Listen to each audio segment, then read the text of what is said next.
Hi folks. So for the last week these two trees have been next to each other, my dwarf Alberta spruce and my dwarf larch.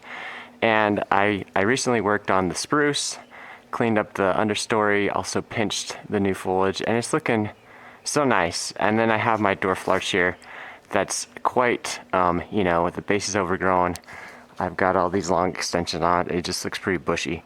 So I'm going to go ahead and give the larch the treatment I did the spruce. I'm going to pinch the top, pinch all these extensions, and clean up the understory. So let's start with the top.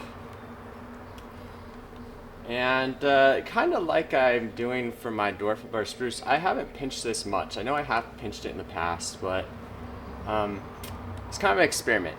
Because often I do just let my trees grow. Part of the reason is because they are dwarf varieties, so I don't know how much of a benefit I get from pinching. I don't know if I really do get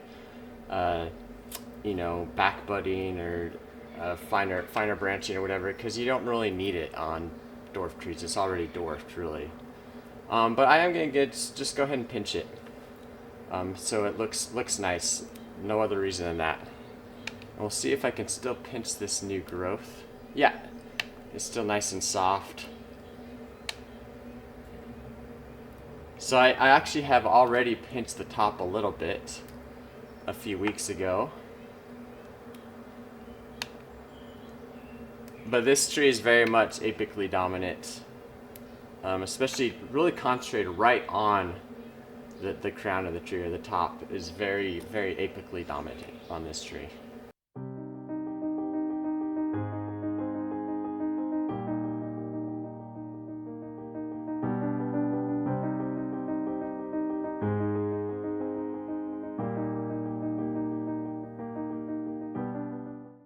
So I've already explained it in my last video about pinching spruce, but I'm not taking off all the new growth, but I am kind of taking, on this one, maybe even 2/3 of it off and leaving maybe 1/3-ish. So I'm debating the lower two branches, but I think I'm going to go ahead and pinch them, just give it a full treatment, because they really are pretty vigorous and strong. There isn't too much of an imbalance between the top and the bottom. I think because they get plenty of light. They're not shaded out at all, really. This one is shaded by this branch a little bit, really, but not too badly. So I'll go ahead and just do the full thing. But maybe I'll pinch less on the bottom. That's what I'll do. So I'll maybe even go just more like just halfway on this one, leave them a little bit longer.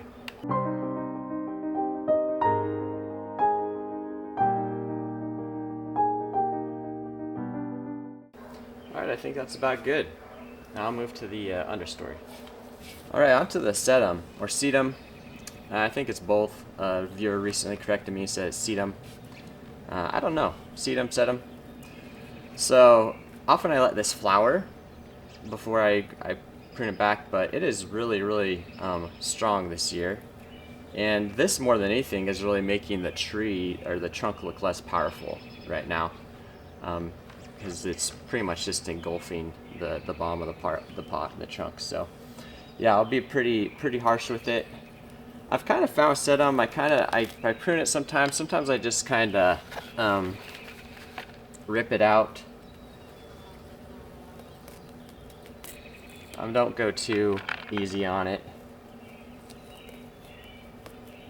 but I definitely want to get away from the base of the trunk. But I think I'm just going to prune it up. I don't want it hanging too much over the sides of the pot either.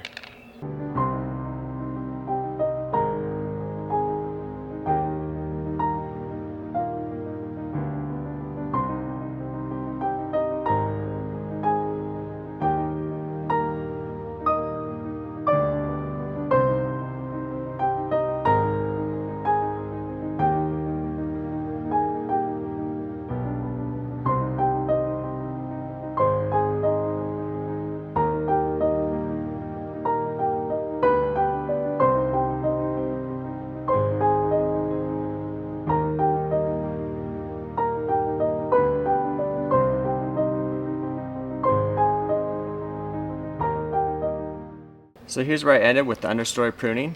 Took a lot off.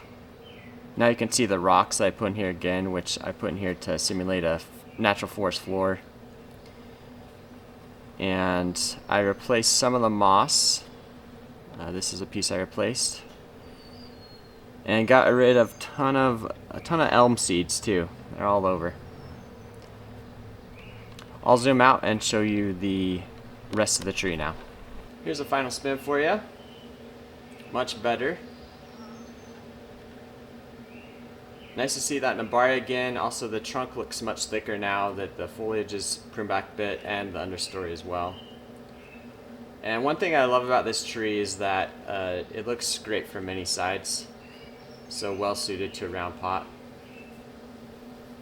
Until next time, happy bonsai.